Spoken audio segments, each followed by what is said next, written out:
Hello दोस्तों, बहुत बहुत स्वागत है आपका अर्ली फाइनेंशियल आजादी में और बहुत बहुत धन्यवाद आपके प्यार के लिए। हमारे पास कमेंट्स आते रहते हैं और ऐसा कमेंट होता है कि ट्राइडेंट शेयर के बारे में आप एनालिसिस कीजिए, रिसर्च कीजिए। तो दोस्तों, आज ट्राइडेंट के बारे में बात करेंगे और चार चीजों पर फोकस करने वाले हैं।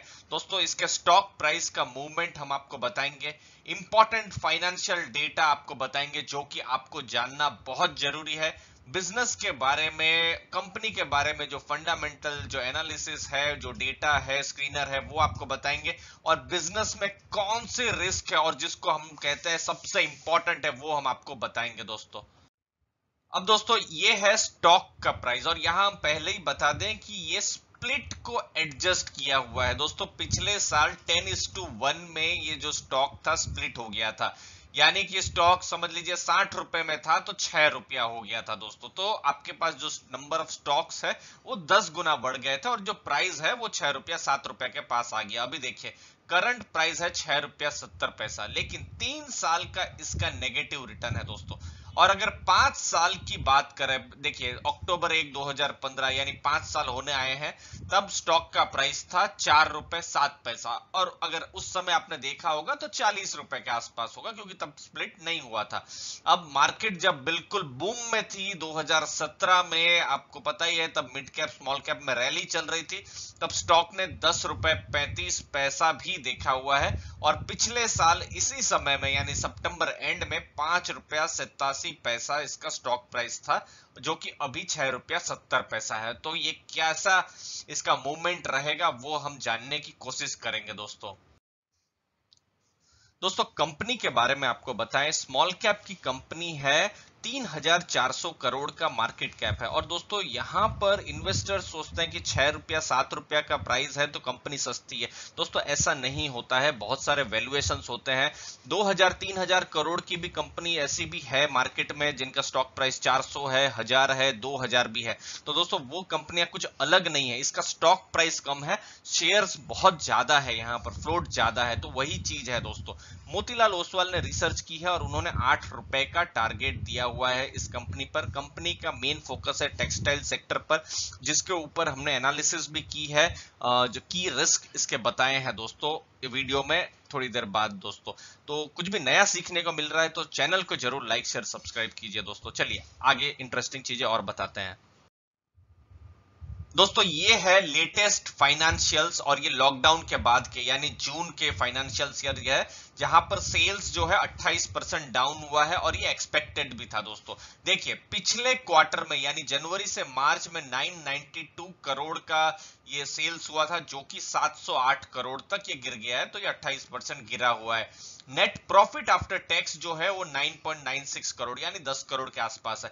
लेकिन एक जो पॉजिटिव चीज है, पॉजिटिव चीज को आपको मैं यहां पर मैं ग्रीन कलर में भी कर दूं कि कंपनी अपना डेट बहुत रिड्यूस कर रही है। 2400 करोड़ था मार्च 2019 में, फिर मार्च 2020 में 1600 करोड़ था और जून 2020 में 3 महीना पहले ही 1245 करोड़ था। तो अभी जो सितंबर के रिजल्ट आएंगे उसमें कैसा डेट का रिडक्शन हुआ है वो इंपॉर्टेंट देखने का रहेगा दोस्तों। और कोविड का जो डिसरप्शन हुआ है वो बिजनेस में बिल्कुल दिख भी रहा है दोस्तों। अब दोस्तों, ये है फंडामेंटल स्क्रीनर्स कंपनी के। देखिए, 3,400 करोड़ के पास इसका मार्केट कैप है, 6 रुपया 70 पैसा इसका स्टॉक प्राइस है, ये हाई लो है, आप देख सकते हैं।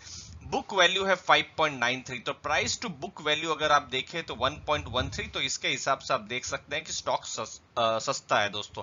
स्टॉक का प्राइस अर्निंग रेशियो 15 के पास है और इंडस्ट्री को भी, जो टेक्सटाइल इंडस्ट्री, पेपर इंडस्ट्री को भी 17 के पास प्राइस अर्निंग रेशियो मिल रहा है, तो उसके आसपास ही है इसके फंडामेंटल्स। डिविडेंड पेइंग कंपनी है जो कि अच्छा है, पॉजिटिव भी है, जो इन्वेस्टर्स हैं उनको पैसे भी मिलते रहते हैं। और 5.37 का डिविडेंड यानी आज की तारीख में एफडी का भी उतना ही, उसके आसपास ही डिविडेंड रह रहा है दोस्तों।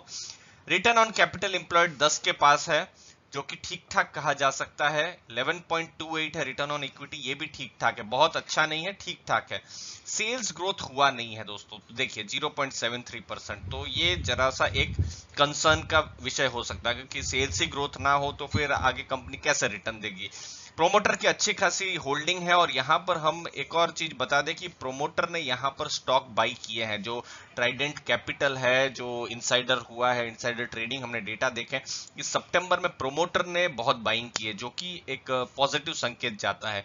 पीजी रेशियो 0.64 है, ठीक ठाक है। डेट इक्विटी 0.66 है। आइडियली हम ये कहते हैं कि ये ज्यादा है इनफैक्ट, लेकिन हमने यहाँ पर ये ट्रेंड देखा है कि ये डेट जो है वो कम हो रहा है दोस्तों। तो ये जितना कम हो उतना अच्छा, क्योंकि आज की तारीख में हमने देखा है कि जो डेट वाली कंपनियां होती है वहां पर इन्वेस्टर्स ने पैसे बहुत लूज किए होते हैं दोस्तों। तो ये जो डेटा है इसको अगले कुछ महीनों में देखना जरूरी है कि किस हिसाब से डेट कम हो रहे हैं। प्लेज नहीं है, जो कि अच्छा है, पॉजिटिव है। रिटर्न ऑन एसेट 6.49% अच्छा है। Earning before interest tax 352 crore और फ्री कैश फ्लो भी जनरेट हो रहा है। अब लास्ट में क्या रिस्क है कंपनी में दोस्तों? जब हम रिस्क की बात कर रहे हैं तो देखिए, कंपनी कपड़ों का, टेक्सटाइल जो टॉवल्स है उसका बिजनेस कर रही है, तो उसका 70% रेवेन्यू जो है ये वो यूएस से आता है दोस्तों। तो अच्छा खासा इसका भारत से बाहर में इसका बिजनेस है। तो यूएस में भी स्लो डाउन चल रहा है इस कोरोना वायरस के कारण। तो स्लो डाउन का कैसा इफेक्ट पड़ेगा वो हमको अगले कुछ क्वार्टर्स में पता चलेगा। तो वो अगर कुछ बहुत बड़ा अगर कुछ नेगेटिव आया दोस्तों, तो फिर यहां पर आप देख सकते हैं कि यहां पर नेगेटिव हो सकता है। दूसरा, कॉमोडिटी का बिजनेस है, कॉटन प्राइस और रूपी की वोलेटिलिटी रहती है इस बिजनेस में, तो वो चीज आपको ध्यान देना है। टेक्सटाइल इंडस्ट्रीज में चाइना और आसियान की कंट्रीज भी आ रही है, तो कंपटीशन भी बढ़ रहा है। और एज ए शेयर होल्डर ये चीज बहुत ही इंपॉर्टेंट है जानना कि म्यूचुअल फंड की ओनरशिप यहां पर नहीं है। देखिए, 3,400 करोड़ की कंपनी है, लेकिन म्यूचुअल फंड में हमने देखा सिर्फ मोतीलाल ओसवाल स्मॉल कैप का फंड है, वो भी इंडेक्स फंड ही है। इंडेक्स फंड को तो लेना ही पड़ता है। तो ये एक बहुत ही मैं चिंता की बात तो नहीं कहूंगा, लेकिन एक पॉइंट जरूर इन्वेस्टर्स को कहूंगा कि म्यूचुअल फंड की ओनरशिप नहीं, क्योंकि देखिए म्यूचुअल फंड के पास जो डेटा होते हैं वो हमारे पास भी नहीं होते हैं दोस्तों। उनकी रिसर्च टीम बहुत स्ट्रांग होती है, वो प्लांट्स में जाते हैं, मैनेजमेंट से बात करते हैं, उनका डीप में नॉलेज रहता है दोस्तों। तो वहां ओनरशिप ना होना ये एक थोड़ा सा प्रश्न चिन्ह तो देता ही है दोस्तों। तो इसीलिए यहां पर न्यूट्रल से नेगेटिव हम कह सकते हैं दोस्तों। और दूसरा, जो बिजनेस जो है टेक्सटाइल सेक्टर का, वो कोविड के बाद कैसा रहेगा वो चीज को भी समझना पड़ेगा, उस रिस्क को भी जानना पड़ेगा। उम्मीद है दोस्तों आपको वैल्यू एडिशन मिला होगा, कुछ भी नया सीखने को मिला है तो जरूर चैनल को लाइक शेयर सब्सक्राइब कीजिए। कुछ भी प्रश्न हो तो जरूर कमेंट सेक्शन में बताइए। धन्यवाद आपके समय के लिए दोस्तों।